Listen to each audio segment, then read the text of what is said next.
Sit in New York airport. Not the most pleasant way to spend an evening, Max thought-troned, watching the boarding process for what he hoped would be his flight home to Charlotte. Max, along with his two sisters, owned a small pharmaceutical company created by their father several decades earlier. His father developed a series of valuable but rarely used drugs that made the company profitable but never offered much room for growth. His parents had passed away, and Max had spent the last few days in New York negotiating the sale of the company to a major pharmaceutical concern. Max and his team of lawyers and brokers closed the deal today and left it to the lawyers to complete the paperwork. Max hoped he would make it home tonight, but it looked doubtful. The last flight of the day to Charlotte was fully booked, and he was third on the wait list. He didn't call his wife Camilla because he didn't know what to tell her. He sat at the bar where he could watch the gate and drank his second gin and tonic, thinking about the deal and the money he and his sisters would share. Something over $10 million for him, plus a well-compensated transition period with Big Pharma, meant a new lifestyle for him and Camille. Their twin girls were already out of the nest, or at least on their way. Both were in college, juniors at Duke, where tuition was eating him alive. But all this will change when the deal with the pharmaceutical company closes. Meanwhile, the boarding process was ending and the agents at the gate were ushering the last passengers onto the plane. And then a small miracle happened. The boarding sign changed, and Max saw that his name appeared on the waiting list. He threw the money on the bar, waved to the bartender who gave him a thumbs up, grabbed his briefcase and duffel bag, and ran for the exit. The agent at the gate handed him his boarding pass and quickly explained to him and two other passengers that the group of 4 who had checked in remotely had not shown up, so they were given seats. Max ran down the plane with his new buddies, and when he got to the gate, he realized he had a first-class seat. A good sign, he thought. I got on the flight, I'm sitting in first class, home a day early. This may mean that the pharmaceutical deal will indeed close. The boarding door closed as he boarded, and the flight attendant asked if he wanted something to drink as they taxied to the runway. He felt like he'd earned another drink, so he drank another GMT and then fell asleep, dreaming of a future for him and Camilla with enough money to always fly first class. The shock of landing woke him up. He eventually made it to the taxi stand to take a taxi home. He had driven his pickup truck to the airport a few days earlier, but now he was exhausted, a little drunk, and it was really late, too late to call Camille to come get him. They lived a few miles outside of Charlotte, so the cab ride was long enough for him to fall asleep again. The driver had to wake him up when they arrived. Max paid him, added a generous tip, and a little sluggishly got out of the taxi. It was a long, busy day and evening. He was already thinking about getting cozy in bed with Camilla when the taxi pulled away and he turned towards the house. What he saw stopped him in his tracks and woke him up completely. A gold Mercedes was parked in the driveway in front of his side of the garage. The car seemed like a very fashionable Mercedes, but then all Mercedes seemed fashionable to him. The house was dark. By then, it was past midnight, and Max just stood there for several minutes. He spoke to Camille from his lawyer's office around noon, and she said nothing about late-night visitors. He tried not to think about the unthinkable, tried to create a happy scenario that would allow him to snuggle up to warm, sleepy Camille in just a few minutes. However, his mind didn't work that way, so he slowly walked towards the door in the passage between the garage and the house. He unlocked it, entered the quiet house, and walked even more slowly through the kitchen and up the stairs to his and Camilla's bedroom. The bedroom door was open, apparently not expecting visitors, and Max stepped inside. And then it closed.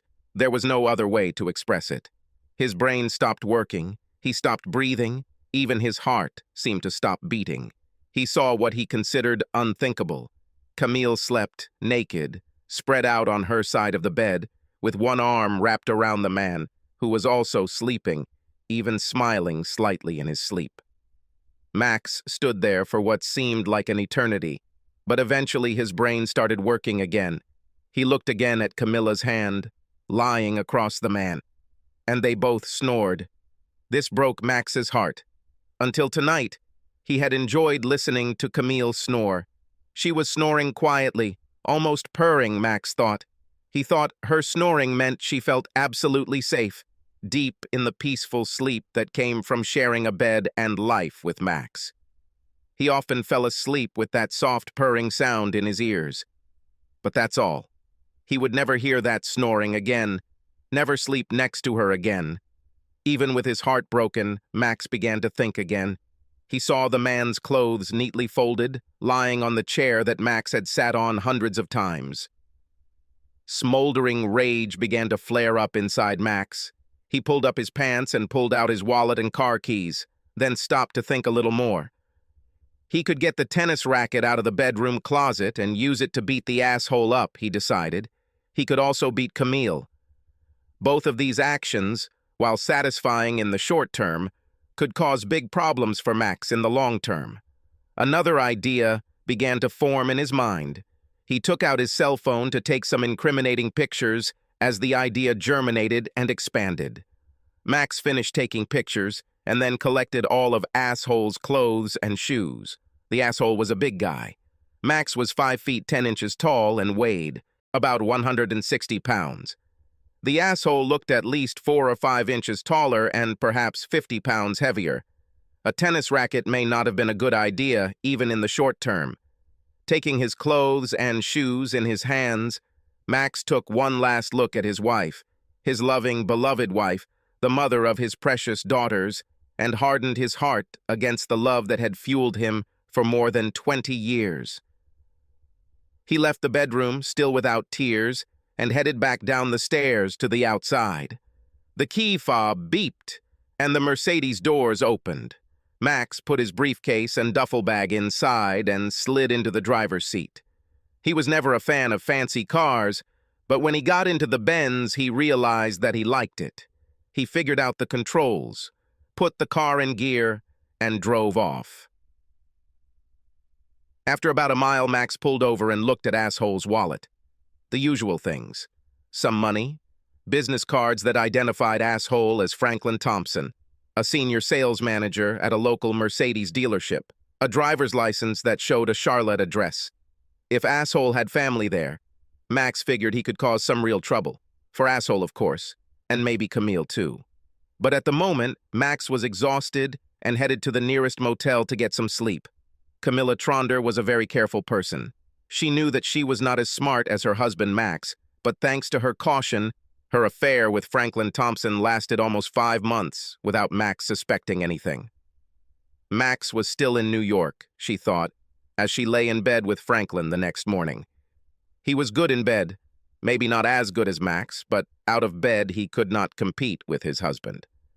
Too much like a car salesman, she thought, coming to the conclusion that it was time to end this affair. Franklin was becoming too possessive. He wanted to spend the night with her, and she allowed it, but that would be the last time she did that. She planned to spend the rest of her life with Max and have a strange man in their marital bed. Even if Max will never know about it, it was still too disrespectful. She would call Franklin later today and gently but sternly tell him that their affair was over. Then she headed to the shower. Back in the bedroom, she was getting dressed when Franklin returned from the shower with a towel around his waist. He stood there for a moment and then asked, "Camilla, where did you take my clothes?" "What? I didn't move anything anywhere. Where are you all going this evening?" "I folded it right here, on this chair. But there are no clothes." "Did you take her with you to the guest room?" "She must be here somewhere." He muttered, heading back down the hallway to the guest room, and then immediately returned. "No, there's nothing there, there's nothing here." His voice trailed off as he tried to comprehend the disappearance of his clothes. "Perhaps you left everything downstairs when we came in the evening?" Camilla asked a little impatiently, thinking that they had both drunk too much the night before. "No, I'm sure I didn't, but I think I'll go take a look," Franklin answered, heading out of the bedroom. He quickly returned, running up the stairs. Camilla, my car is not there. My clothes are not downstairs. Someone was here at night, took my clothes and stole my car." Ah, damn it, what's going on? I'm sorry, what? Camilla tried to comprehend what Franklin was saying. How could his clothes and car go missing? The two of them stayed in the house all night. Could someone have gotten inside? Suddenly, Camilla collapsed on the bed. It was Franklin's turn to ask, What? What? Camilla tried to formulate a response, but she found it difficult to breathe, let alone speak. Franklin, what if it was Max? She finally said. What if he came home from New York while we were sleeping? What if he took your things and your car? Oh, shit, Franklin said, collapsing on the bed next to Camille. You need to find out where he is. It could be him, but if he's still in New York, that means some kind of burglar has broken in, which means we need to call the police. I have to get my things and my car back. Oh, damn, this car. If we call the police, they'll want to know who owns it, and it's in my wife's name. For some damn tax reason, His voice trailed off as he imagined a future that could range from just bad to completely catastrophic. I'll call his office. His secretary arrives very early, and she must know where he is. Camille took out her phone and dialed Max's office number. Even though it was not yet 8 o'clock, Max's secretary answered immediately. Max Tronder's office, may I help you? Hey, Sheila, this is Camille. I know it's very early, and, I'm not sure where Max is. He didn't call last night, so, did you hear anything from him? Camilla, it's still early, and I know that the team in New York worked late yesterday. They'll probably start late today. I talked to Max yesterday around 6, just before I went home. He said they were making good progress and might reach a deal today. That's good to hear. So he's still in New York, right? Yes, I'm sure he is. And I expect to hear from him as soon as they all get back to the lawyer's office. Do you want me to ask him to call you? Yes, please. But only if he has time. I know how important this deal is. Well done. Bye. They hung up and Camille turned to Franklin. Max is still in New York, so we should probably call 911 and report a break-in and car theft. Camilla, what do we tell them? That your lover had his clothes stolen from your bedroom and his car stolen from your driveway? I mean, what the fuck? We're really screwed here. Okay, I understand. Let's think about it. How about I take you home and leave you there? You dress up and report thefts, as if they happened there. While your wife was taking the kids to school. And, maybe you don't report stolen clothing. This may be harder to explain than a stolen car. Yes, except that yesterday I told my wife that I was going to Atlanta for a meeting about the new Mercedes S-Class, and I wouldn't be home until noon. Okay, but we can wait until maybe noon when you'll be back anyway. You drove home, left your keys in the car, because it was a short stop before going to the dealership, and your car was stolen while you were at home. You know, I think it might work, and I could say I left my wallet in the car and it got stolen too. And we can hang out here for a few hours. Maybe we'll end up needing another shower. Maybe together. Franklin, okay. Yeah, I need to call work to take a sick leave. Camille worked as a paralegal in a small law firm. The work was okay, if a bit boring. She went out into the hallway to make a call and returned to the bedroom to find Franklin back in bed. She was tempted, but after thinking about Max and her recent decision to end the affair, she decided to say no. Franklin, she said, without making the slightest move to take off her clothes, I think it's time to end this. We had a good run, but you know it could have been Max last night. We're lucky it was actually a bad guy. Let's find some clothes and maybe go to some place to eat for breakfast. Franklin looked at her, thought about trying to convince her, but in the end, he realized that she was right. They were lucky, but they shouldn't go too far. Yes. And with an inner smile, he remembered that another attractive middle-aged mother often came to the car dealership. Okay, I agree. It was a good run. So, how about some clothes? It turned out to be not so simple. Franklin was 50 pounds heavier and 4 inches taller than Max. Camille finally found a pair of tattered old sweatpants that seemed to fit Franklin after making a few V-cuts at the waist. She then tied some strings around his waist to hold up his sweatpants. She also found a sweatshirt that had turned pink when it was sloppily washed in the washing machine. She trimmed the sleeves and cut some more at the armholes, and Franklin had his outfit. She wanted to make a comment about the clown's clothes, but she just smiled slightly when she saw his face. They decided to watch TV until it was time to go to Franklin's house. Earlier that morning, around the time Franklin discovered his clothes and car were missing, Max pulled into the driveway of the address listed on Franklin's driver's license. There's a nice house, a small bicycle leaning against the wall of the garage. Max sat in the car for a while, thinking, wondering, but still without tears. His night at the motel passed quickly, and he didn't go out for a run until dawn. He was surprised that he didn't feel worse. Perhaps he was still in shock. He walked to the front door, taking out Franklin's wallet with his driver's license, rang the bell, and a young woman who looked to be in her 20s, attractive, but a little frazzled, opened the door. Max was wearing a suit that he had bought the day before in New York, a white shirt that now looked rumpled, and no tie. He didn't look his best, but he hoped he didn't look threatening.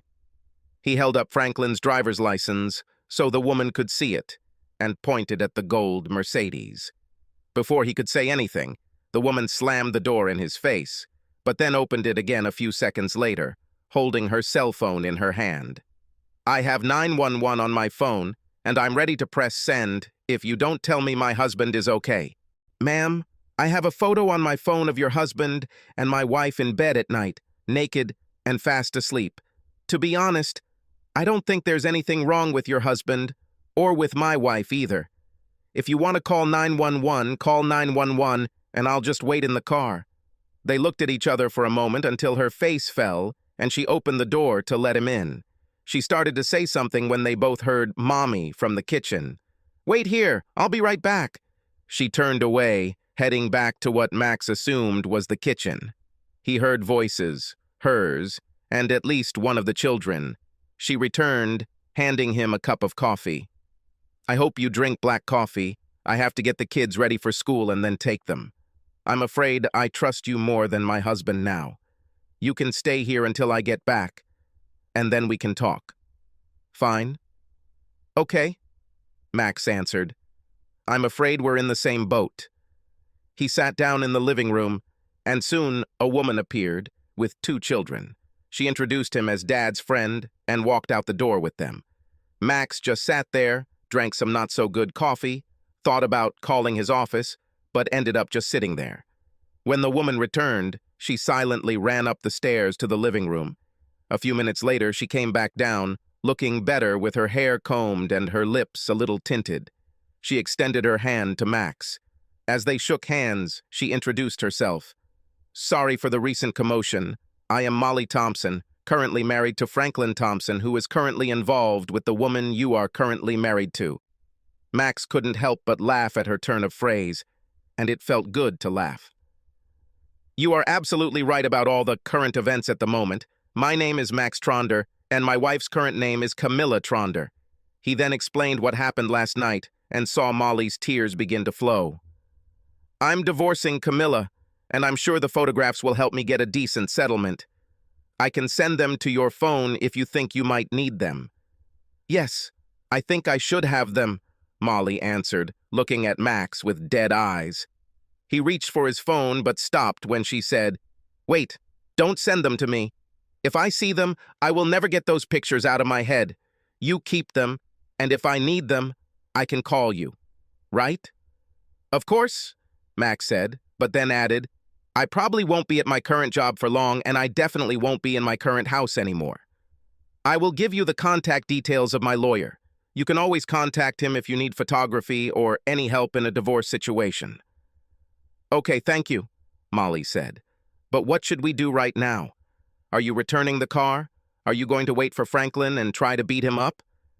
You've seen him. He's a pretty big guy, even though he's put on a little weight. Yesterday, he was supposed to be in Atlanta for some car meeting and stay there overnight.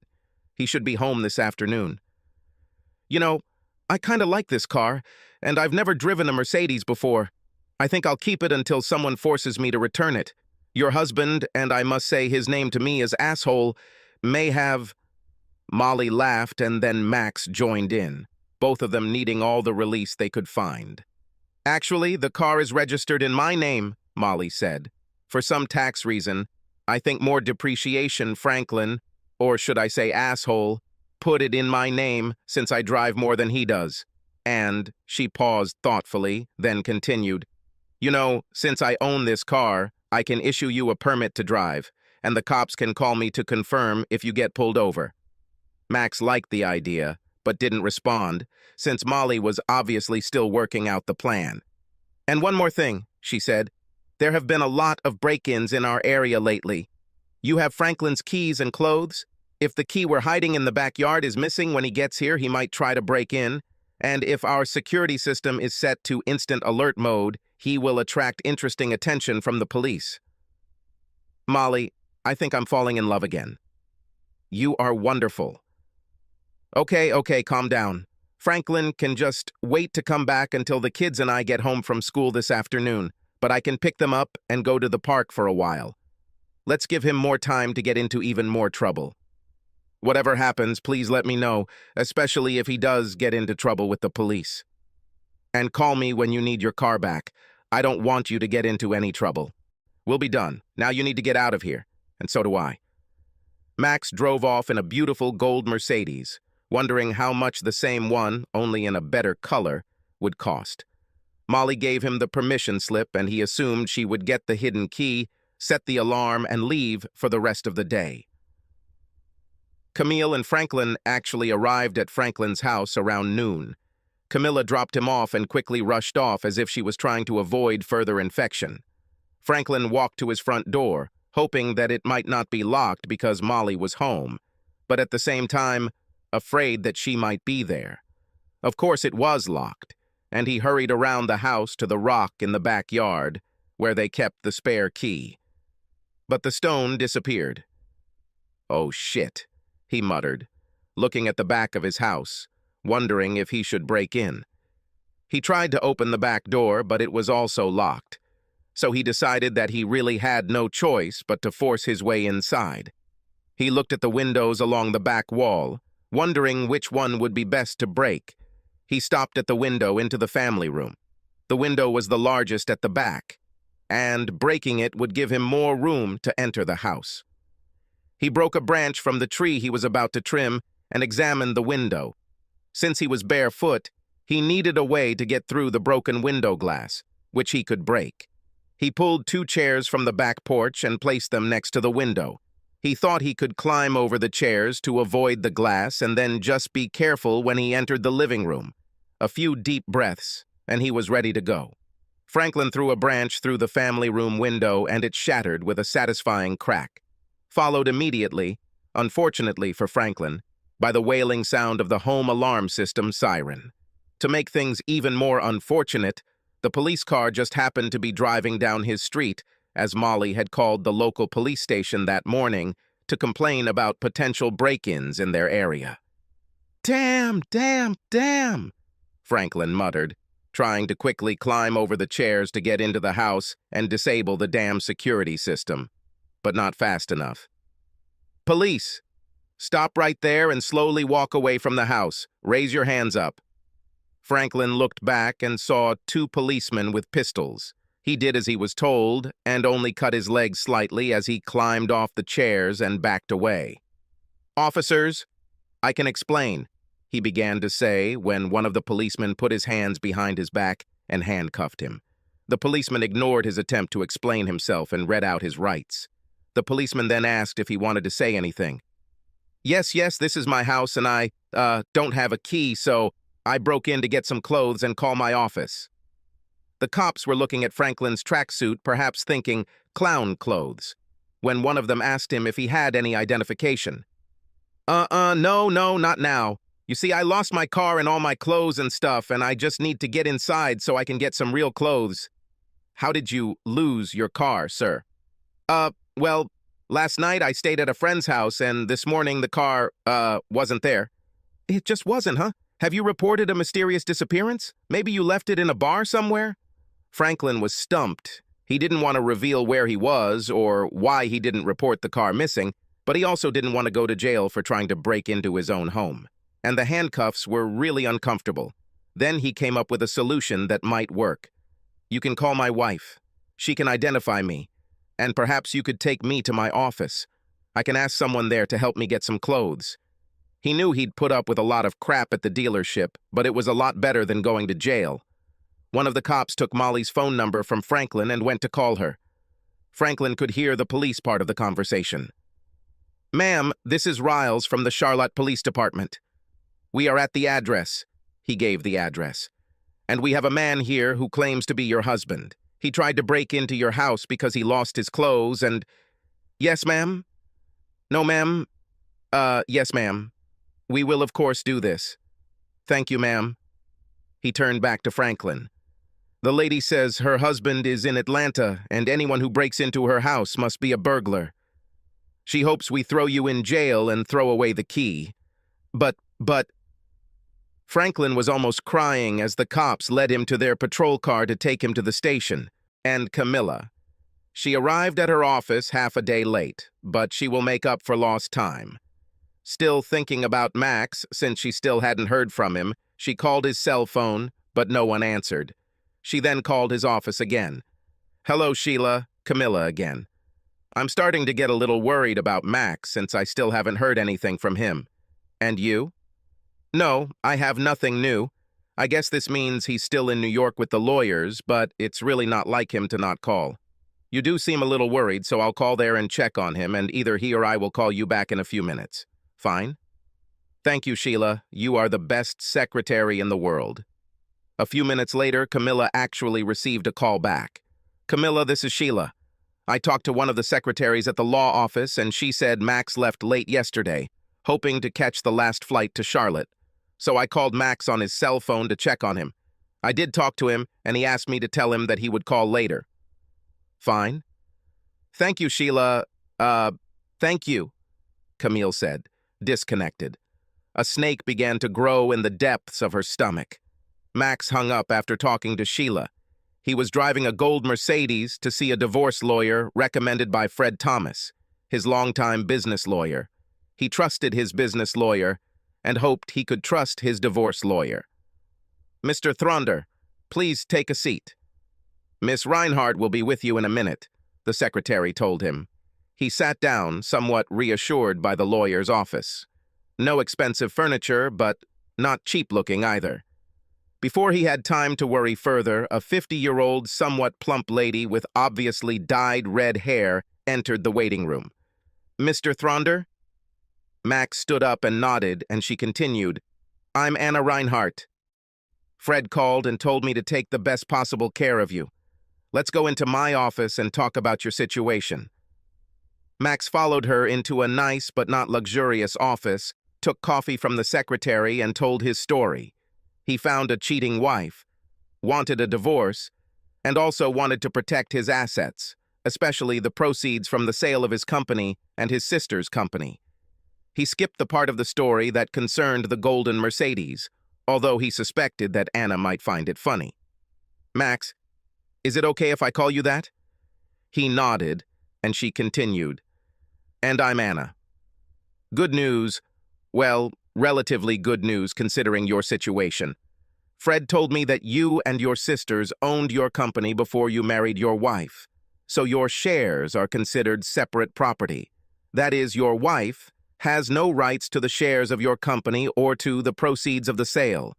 But you need to keep the shares and sale proceeds separate from any joint account you and your wife may have. This is true?" "I think so. But what about our house, retirement accounts, and the like?" "Well, there's not such good news for you. Since your salary is much higher than hers, you will be paying some child support for several years. We can probably avoid paying anything into the retirement account by increasing the amount of alimony. I know it's not attractive, but the short-term pain avoids what's usually worse, having to share your retirement money decades in the future. And your kids are in college, so no child support. I assume you don't mind being on the hook for the rest of their college expenses?" "Yes, that's suitable." "What about the house?" "You and your wife must decide what you want. You may decide to sell it and split the proceeds, or one of you can buy the other's portion based on the current appraised value. After what I saw last night, I definitely don't want this house. I don't think Camilla can afford to buy my half, so I guess that means selling. Okay, I can do the paperwork this way. The divorce petition is a pretty standard form, so I can have it ready for you tomorrow, early if you'd like, so we can serve it to her tomorrow afternoon. A proposed settlement could then follow next week. God, that's pretty fast. Mr. Thronder, Max, listen to me. If there's a chance for you and your wife that some counseling or just a little time could... No, actually, it's just a shock for me. I mean, less than 24 hours ago, I was happy. I couldn't wait to get home to my wife and tell her the good news about the sale of the company. And now I'm sitting here talking about filing for divorce, but we must move forward. I'll figure out how to deal with this. Okay, but if you change your mind, just call me and we can work things out. Max thanked her, paid the advance, and left the office. He walked back to the gold Mercedes, wondering a bit about what was going on with that asshole he'd seen last night.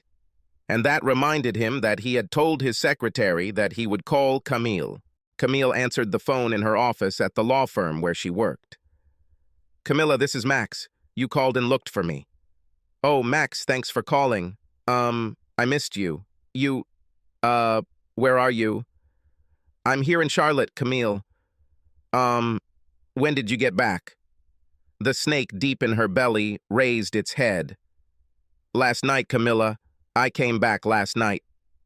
And the snake bit. A little harsh. Camilla leaned back in her chair. She knew she had to carry on this conversation, but she could barely breathe, let alone speak. Camilla, I'm hanging up now. No, Max, no, she managed to squeeze out. Please, please. Can we meet somewhere? I need to see you and... just see you for a few minutes. Max hesitated. This woman was his love, the mother of his daughters, the most important person in his life for over 20 years. Okay, Camilla, the Center Cafe is at 6. The snake bit even harder.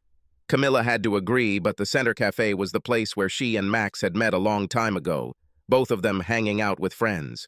Since then, this cafe had become a special place for them, and now she was afraid why Max had suggested this, but she had to say yes. Max, I'll see you there, and please listen. I'm sorry, and I love you.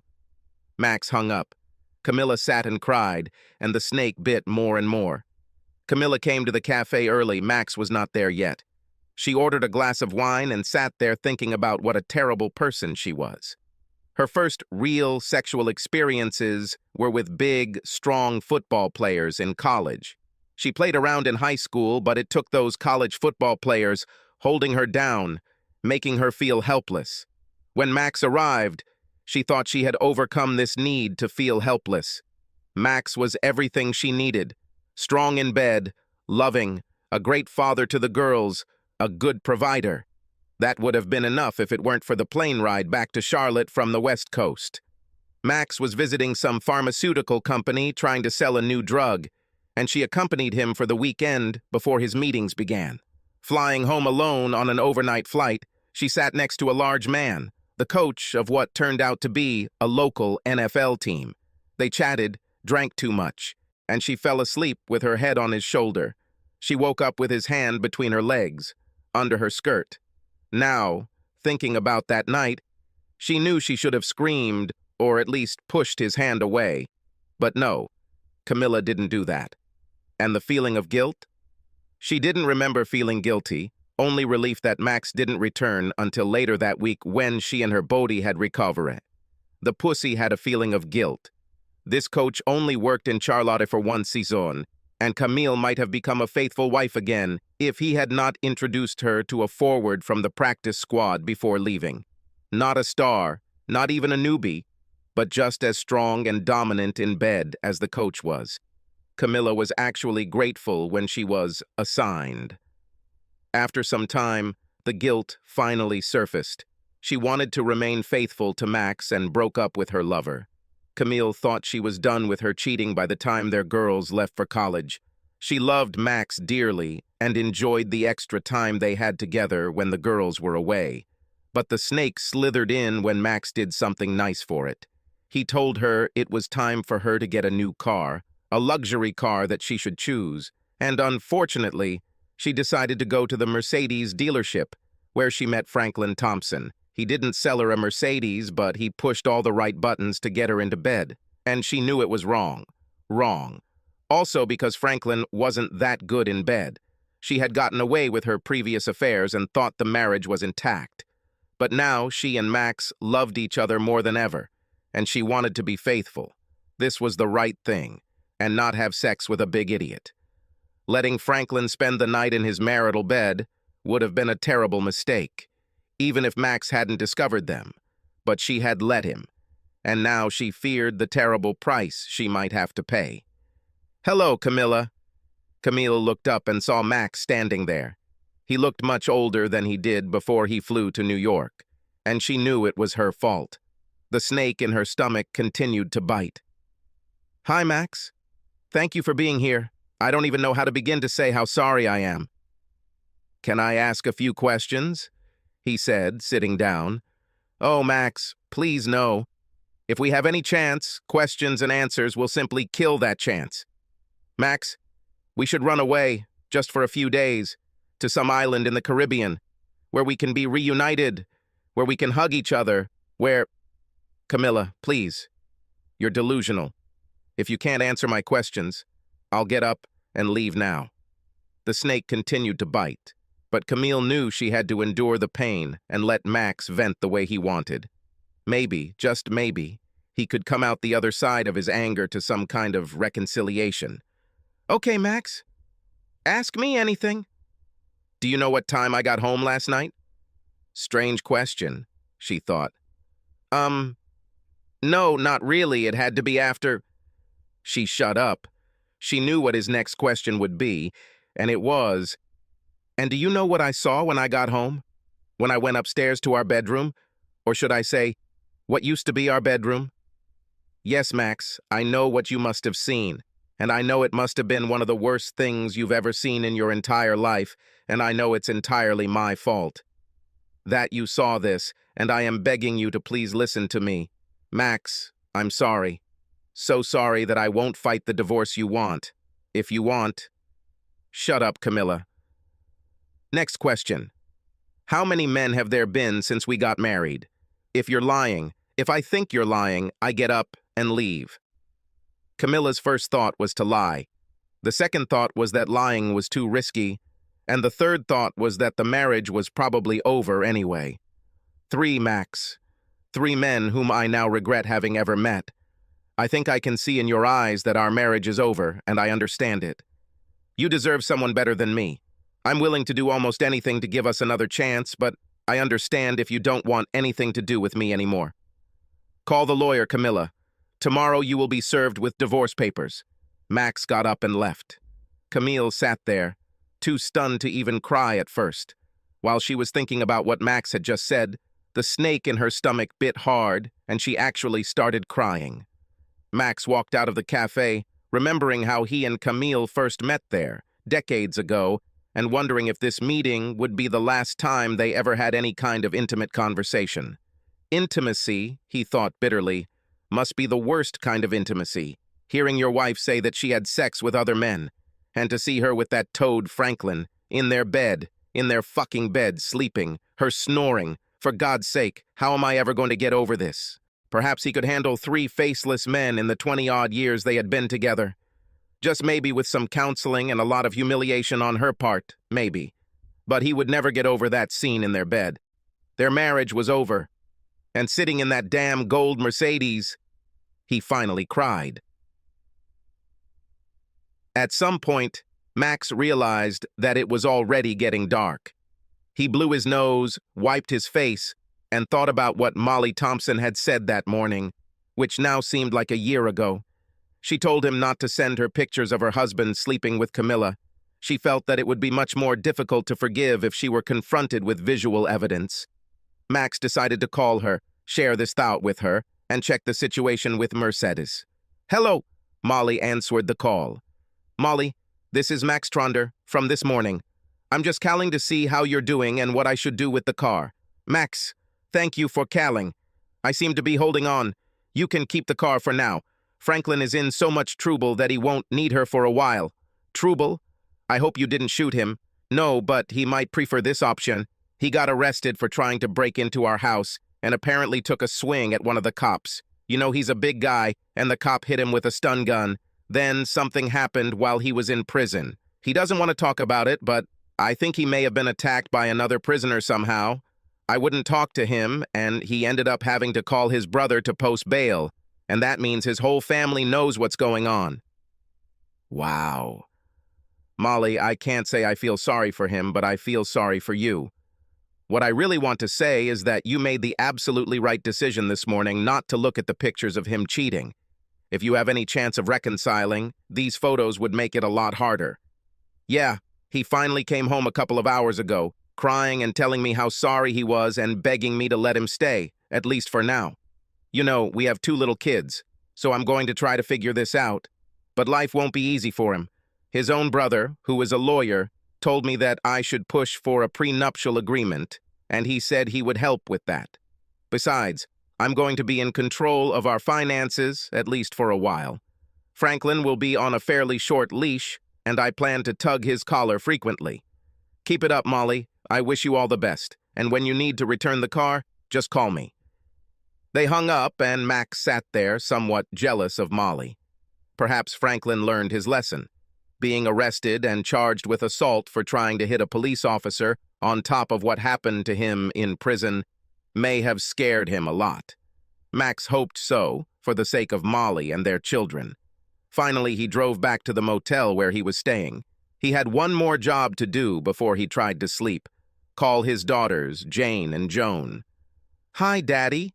It seemed to him that Jane answered. They were twins, not identical, but they might as well have been identical. They sounded alike. They went to a very expensive college together. They studied the same thing, nursing. At least they didn't look exactly alike. Close and obviously sisters, but not so obvious twins. Max often admitted, but only to himself, that he was happy that they were not identical. They were very good at ganging up on him, and he thought it would be even worse if 2 identical young women were forcing him to buy a car, getting him to stay out late, asking for money to go to Florida for spring break, which, whatever the request of the day is, "Daddy, please." But he also admitted, again, only to himself, that he enjoyed spoiling them. "Janie?" "Yes, you guessed correctly. Of course, there was a 50-50 chance. What's the matter?" "Listen, tomorrow is Saturday, and I would like to invite you and your sister to have breakfast. Well, let's call it brunch, maybe around 11 or so. That bistro on 4th Street we used to go to." That suits me. Wait a second." He heard a noise, and then she came back. "And Joan is fine, too. Can we—" He quickly interrupted her because 6 or 7 of their friends were present at their last brunch. "Let's do this just the 3 of us, okay?" "Of course," Jane replied. "But tell me what—" And again he interrupted her, not wanting to start a conversation on the phone, which was quite difficult even in person. "Listen, I need to run. See you at 11. Love you, and tell your sister I love her too. Bye." And he hung up. He hoped she wouldn't call Camilla, but he couldn't tell her that. Then she would have called Camilla immediately. 11 o'clock tomorrow morning will come quickly enough. After Max left the cafe, leaving her with his warning or curse or whatever to hire a lawyer, Camille's tears were hard to stop. She knew she had screwed up everything. Her marriage, her family, her whole life. She knew that her daughters would find out, her parents would know, all her friends would know. She would probably lose Max and her home. And Max, poor Max, seeing her lying in their bed, naked, probably with that damn Franklin who had a boner. This scene must have nearly killed Max, and Camille's tears continued. Finally, the waitress came over and asked if she needed to go to the ladies' room.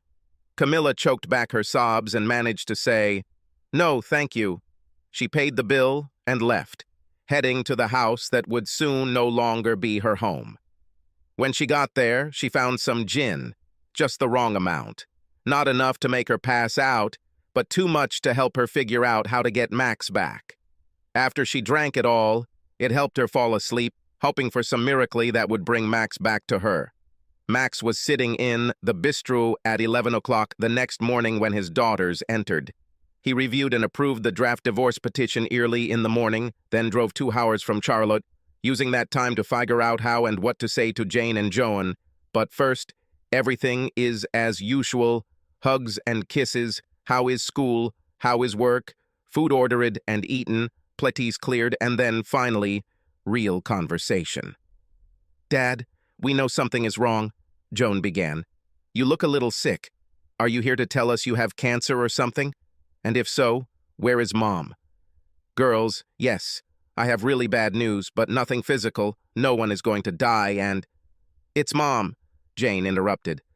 "She did something terrible. Oh my God, did she run off with one of her firm's lawyers?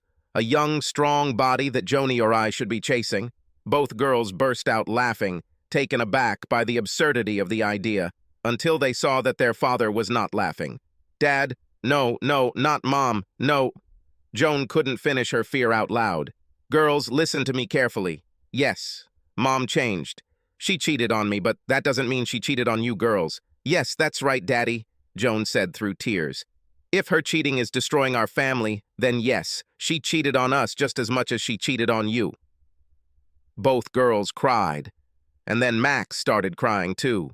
The girls stood up and tried to hug their dad and hug each other at the same time. "Dad, let's get out of here," Jane said.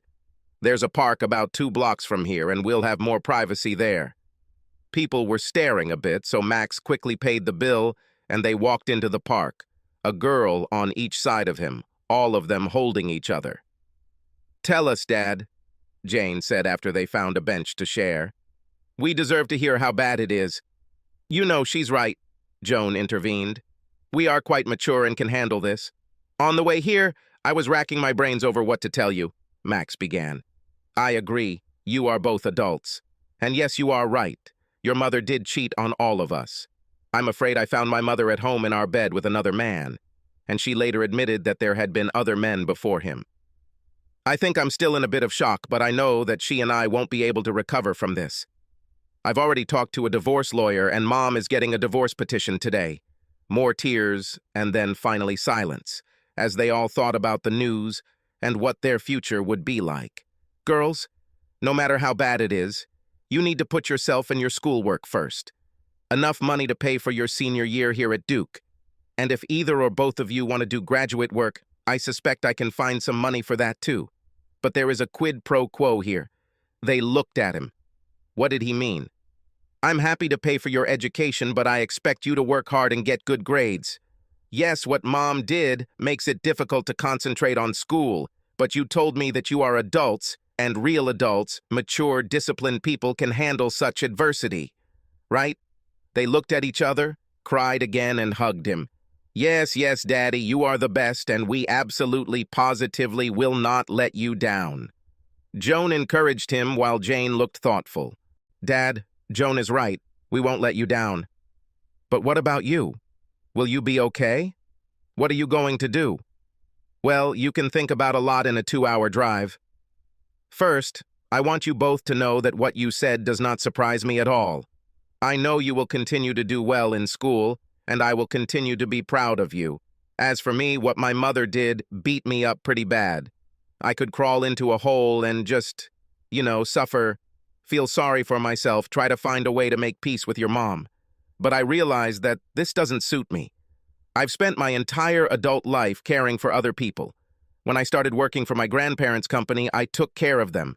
And then after they left, I took care of my sisters as they owned their shares in the company. And then I took care of my mom, and I took care of you girls. It sounds like I'm complaining, but I'm really not.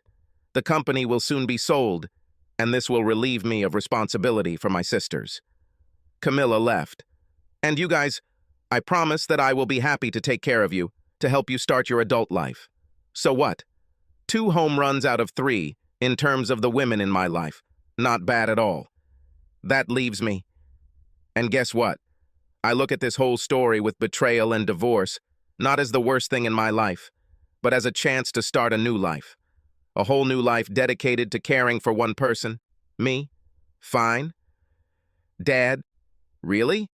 I mean, if you really mean what you say, that's great, Joan said. Jane was a little more skeptical. Dad, what does all this really mean? New life? What? Work for another pharmaceutical company? Are you buying a farm? What? Good question, and I really have a good answer. No details yet, but this new life will be physical. I'm going to run marathons, climb mountains, swim across the Atlantic, climb the Alps, go on safari. I have a million things I'm going to do. And guess what? While I'm doing these things, I might meet a nice woman doing the same thing. And who knows?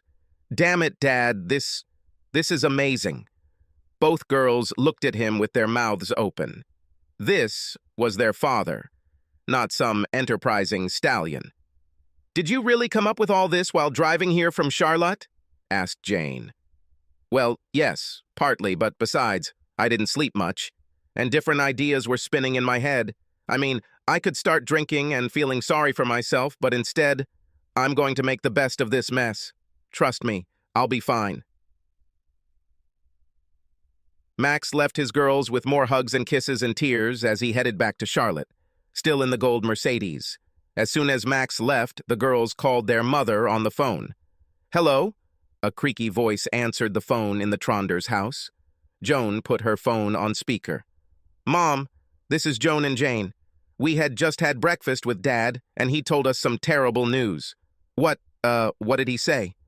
Well, divorce was a terrible word, and the reason was your betrayal. Dad gave us a little more detail, but that's basically it. This is true? Oh, girls, this is difficult. He and I have been married for a long time, and this mistake. Yes, I made a big mistake. Well, more than one, actually. But I'm sure we can get through it. I just need to give your father some time to... Mom, Joan interrupted. Listen. Dad said divorce. He didn't talk about fixing the error. Mom, he was talking about cheating. Well, yes, technically he's right. But that doesn't mean we can't fix it. I told him I would do anything. Mom! It was Jane's turn to interrupt. I think you're delusional. He told us that he had already met with a divorce lawyer. He actually said there was no turning back for you two. Joan and I don't want to take sides, but you have to understand reality. Tormented breathing on the other end of the line. Joan and Jane looked at each other. Should they have gone to Charlotte? Finally, Camilla spoke, not much louder than a whisper. I know I screwed up and ruined my marriage. I think your father hates me, and he's right. I've done disgusting things. He told me to hire a lawyer, and he was right about that too. I'm sorry, girls. I know it's terrible for you too. Mom, don't worry about us, Joan said. Everything will be fine with us, and I know that Dad is doing everything in his power. You need to take care of yourself. Hiring a lawyer sounds like a good idea. Jane and I can go to Charlotte if you need it. Thank you, girls. This is nice. I'll be okay. I just need some time to get used to what I did. They hung up. The girls still didn't know what to do. You know, Joan said, it's funny, although it's not funny, but we're more worried about Mom, who created all this mess, than about Dad. They talked some more, eventually deciding not to go home, but to let their parents deal with each other without their daughters interfering. Camille sat in her home in Charlotte, a little hungover from the gin she'd drunk the night before and more than a little depressed after talking to her daughters. She knew she had to get up, get dressed, and leave the house. Do something, she thought. As her thoughts turned to perhaps buying some more gin, the doorbell rang. Camilla opened the door. A young woman stood on the threshold. She looked like she was chewing gum. Can I help you? Camilla asked. Yes, ma'am. Are you Camilla Tronder, Max Tronder's wife? Why, yes, it's me. Why are you asking? Ma'am, you have been served, the woman said, handing Camille a folder with documents and taking photographs. What? What? Camille asked as the woman walked back to her car. Camille returned to the house and sat down at the kitchen table to look at the mysterious folder. When she saw the title of the first document, she almost fainted. A petition for divorce. She remembered Max's last words to her, get a lawyer. As she sat there looking at the familiar kitchen she had enjoyed with Max, she knew the happy days wouldn't come back after what she had done. Camilla was right. She and Max did not return after her betrayal. 6 years later, sitting in the ballroom of an expensive hotel and watching Jane dance with her new husband, Camilla mentally plunged into the past. When the girls were teenagers, she thought life was terrible. Too many activities, too much teenage angst because too many boys were either too mean or, from Camille's point of view, too nice to the girls. Max was too busy with her assistant job, and lawyer is too boring. Life had been overwhelming then, but now she missed it terribly. She was still working at the same law firm, doing the same boring paperwork. She dreamed. Camilla, here is your wine. Camille looked at her beau, the perfectly sweet middle-aged, paunchy, balding lawyer who had escorted her to Janie's wedding and reception. The bride looks lovely, just like her mother. Thank you, Carl. You're sweet, and thanks for the wine. He was a sweet man, and she could imagine marrying him if he was interested, but he definitely wasn't Max. She couldn't help but look across the room at Max. Max had just returned from a mountaineering trip to Nepal, and Camilla thought he looked like one of those bronze Greek god statues. Tanned, incredibly fit, even more handsome than she remembered. Right now he was smiling and laughing with Joan and her boyfriend, holding hands with a woman as beautiful and as fit as Max. Joan told her that Max had met the woman on another mountaineering trip, somewhere in South America, and they had been traveling, sailing, and climbing together for several months. Camille felt sick just thinking about it. Camilla! Carl tried to attract her attention. Yes, Carl? Camilla, I think we should leave. You've fulfilled your duties as mother of the bride, and staying here drooling over your ex-husband isn't doing you any favors, and I dare say this is not very good for the relationship that we have with you. Carl, you're sweet, and you're absolutely right. Let me go say goodbye to my daughters and we'll be out of here. Camilla hugged and kissed her daughters, wished the newlyweds all the best, and, as hard as it was for her, ignored Max and his too-cute girlfriend. Max actually saw Camille as she left the hall and felt a slight pang of sadness for their old times together. While he was watching her, Joan asked him a question. Sorry, Joni, what were you saying? Daddy, remember that strange-looking gold Mercedes you were driving when you, Jane, and I had breakfast that morning when you came to visit us at Duke? What happened to that car? Ah, Joni, that's a whole story that I won't bore you with. Let me just say that I borrowed this weird gold Mercedes from a friend and ended up giving it back to her. I think she sold it. It was truly an unlucky car. And Max turned to his friend to talk about their next trip to the mountains.